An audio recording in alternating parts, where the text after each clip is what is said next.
최근 여러 영상들을 통해 호르몬에 대해 집중하여 설명드리고 있는 이유는 다시 한번 말씀드리지만 생각보다 많은 분들이 운동, 영양, 그리고 휴식 전략들을 실천함에 있어서 호르몬이 어떻게 작동하는지에 대해 그리고 근육을 늘리거나 살을 빼는 데 핵심이 되는 호르몬들과 그 기능에 대해 아직 잘 모르시는 분들이 많다는 사실을 알게 되었기 때문입니다. 많은 분들이 이러한 호르몬들의 불균형으로 야기되는 여러 질환들로 인해 필요 이상의 여러 가지 약들을 처방받아 복용하고 계시며 특히 요즘에는 많은 젊은 분들이 근성장 및 지방 제거와 관련된 여러 호르몬들을 인위적으로 조절하는 불법 약물들을 남용하고 있는 안타까운 현실을 바라볼 때 호르몬에 대한 쉽고 정확한 정보를 제공해드리므로 본인 스스로 생활 습관을 개선하는 것만으로도 충분히 우리의 육체, 정신, 그리고 영혼을 더욱 아름답고 건강하게 변화시킬 수 있다는 점을 그리고 그렇게 할 때 장기적으로 안정적인 아름다움과 건강함을 유지할 수 있다는 점을 꼭 전달드리고 싶었습니다. 다시 한번 말씀드리지만 하나님은 우리의 몸을 말로 표현할 수 없을 정도로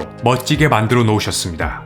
전체가 아닌 특정 부분만을 일시적으로 조절하기 위해 만들어진 그리고 원치 않는 부작용의 위험도 감수해야만 하는 인간에 의해 만들어진 수많은 약들은 우리의 전체를 완벽하게 아시는 하나님께서 완벽하게 만들어주신 우리의 몸이 지닌 그 회복 메커니즘에 비하면 우주의 먼지와 같은 물질들이라고 볼 수 있습니다. 물론 하나님께서 이토록 완벽한 시스템을 우리에게 허락해 주셨지만 우리가 우리의 몸을 잘못 사용하여 신체 시스템이 일시적 오류나 고장을 경험할 수도 있으며 육체는 영혼과 달리 유한하도록 만들어졌기 때문에 노화에 따른 신체 시스템의 퇴화는 그 누구도 피할 수 없는 것이 사실입니다. 따라서 경우에 따라 앞서 말씀드린 약들과 더불어 적절한 의학적 치료가 필요할 때도 있습니다. 하지만 대부분의 경우에는 우리가 건강한 생활 습관으로 살아간다고 가정하면 하나님께서 우리에게 허락해주신 완벽한 신체 시스템은 서로 협업함으로 우리의 신체를 아름답고 건강하게 유지해줄 것입니다. 서론이 길었으니 바로 오늘의 본론으로 들어가도록 하겠습니다. 지난 시간에는 호르몬 커뮤니케이션, 즉 선에 의해 생성된 호르몬이라는 메시지가 세포에 잘 전달되기 위해서는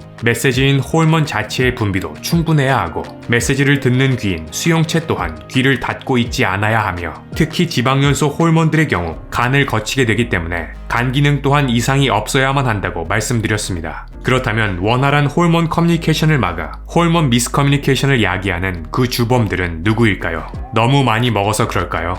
운동을 안 해서 그럴까요? 아니면 서글프지만 나이 들어서 그럴까요? 호르몬 커뮤니케이션의 문제를 야기하는 세 가지 중 첫 번째에 해당하는 내용은 이전에 올려드린 영상들을 참고하실 것을 추천드리며 오늘은 나머지 두 가지 문제들을 야기하는 그 주범들에 대해 말씀드리고자 합니다. 우리가 무심코 섭취하는 대부분의 육류 및 어류는 그들의 덩치를 불리기 위해 특히 지방을 더욱 찌우기 위해 여러 호르몬들을 먹여 키워집니다. 문제는 그들이 먹었던 이러한 호르몬들은 사라지지 않고 우리가 그들을 섭취할 때 우리 몸속으로 들어와 우리 몸의 호르몬 시스템에 영향을 미친다는 것입니다. 특히 그들이 먹었던 에스트로겐이라는 호르몬이 그들을 통해 우리 몸으로 들어오게 되면 남성의 경우 여성형 가슴, 어린 여성의 경우 조기 초경 등의 부작용을 야기할 수 있으며 이외에도 다양한 형태로 우리 몸속 호르몬들을 교란시키는 주범이 됩니다. 기억해야 할 사항은 이전 영상에서 말씀드렸듯 에스트로겐은 대표적인 지방 축적 호르몬 중 하나이기 때문에 과도할 경우 지방 축적뿐만 아니라 갑상선과 간 기능 또한 악화될 수 있다는 점입니다. 또한 엔도크린 디스럽터스, 즉 내분비 교란 물질들 또한 호르몬 커뮤니케이션의 문제를 야기합니다. 내분비 교란 물질이란 우리 몸속에서 호르몬의 정상적인 기능을 모방, 차단 혹은 방해하는 환경 독소입니다. 대표적인 내분비 교란 물질들로는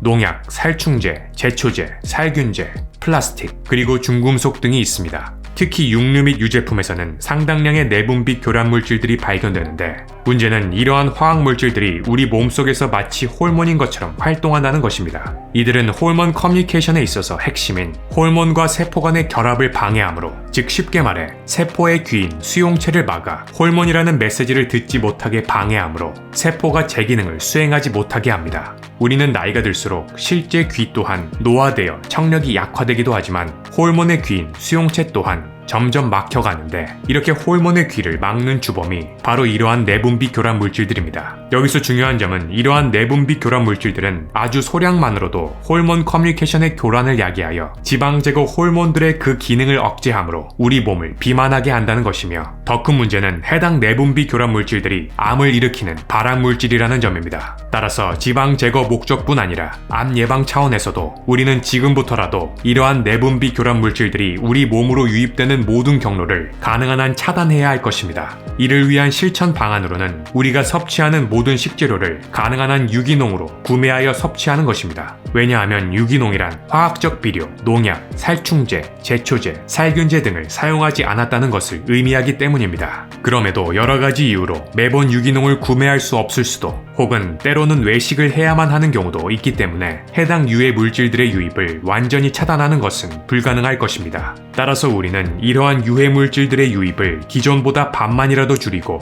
이미 우리 몸속에 들어왔거나 앞으로 불가피하게 들어오게 될 해당 유해 물질들을 최대한 배출시키는 것을 1차 목표로 삼아야 할 것입니다. 그러므로 유기농 식재료들을 섭취하는 것이 최선이겠지만, 유기농이 아닌 야채 혹은 육류를 섭취하게 될 경우 해당 야채는 사과 식초를 담은 물에 충분히 씻은 후 섭취할 것을, 그리고 닭과 생선의 경우 가능한 껍질을 제거하고, 육류의 경우 지방 부분을 최대한 제거하므로 그들이 함유하고 있는 내분비 교란 물질들을 최대한 제거하고 섭취할 것을 추천드립니다. 더불어 이미 우리 몸속에 들어온 해당 독소들을 우리 몸에서 효과적으로 배출시키기 위한 방법으로는 여러 가지가 있지만, 오늘은 한 가지만 소개하자면 십자화과 채소들, 즉 브로콜리, 콜리플라워, 양배추, 무, 케일, 아루굴라 등을 추가로 섭취하는 것입니다. 또한 우리는 Genetically Modified Organism, GMO, 즉 유전자 제조합 식품을 피해야 합니다. GMO란 그것이 식물이든 동물이든 자연스러운 생식 과정이 아닌 유전자 조작을 통해 생산되었다는 것을 의미하는데,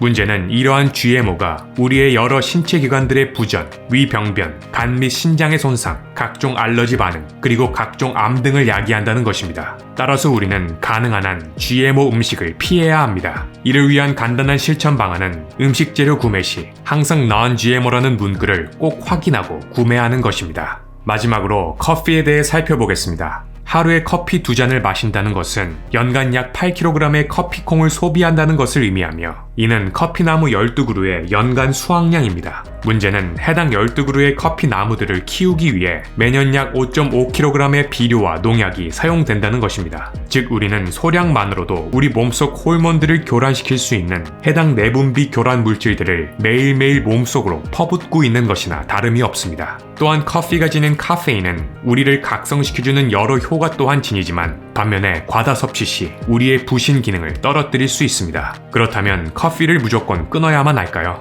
그건 아닙니다. 물론 개인적으로는 가능하다면 커피를 최대한 줄여보실 것을 추천드리지만, 커피를 꼭 마셔야만 하는 분들은 유기농 커피로 하루 한 잔만 마실 것을 추천드립니다. 오늘 내용을 정리하면, 원활한 호르몬 커뮤니케이션을 방해하므로 우리 몸을 살찌게 하고 나아가 여러 질병에 걸리게 하는 그 주범들은 호르몬을 먹여 키운 육류 및 어류, 농약, 살충제, 살균제, 제초제 등의 각종 내분비 교란 물질들, GMO 식재료들, 그리고 커피 섭취 등이 있습니다. 따라서 우리 몸속 여러 선들과 세포들이 정상적으로 호르몬 커뮤니케이션을 할 수 있도록 우리 몸을 회복시키고, 이를 통해 불필요한 지방은 제거하고 전반적인 건강을 회복시키기 위한 그 실천 방안은 유기농 및 Non-GMO 식재료의 섭취, 그리고 십자화과 채소의 추가적 섭취이며, 커피 섭취는 가능하다면 줄이되 꼭 마셔야만 한다면 유기농 커피로 하루 한 잔만 마시기로 정리할 수 있습니다. 우리는 우리 자신도 모르게 엄청나게 많은 독소들을 먹고 마시고 있습니다. 그럼에도 우리가 숨쉬며 살아갈 수 있는 이유는 우리 몸의 놀라운 자정 능력 때문입니다.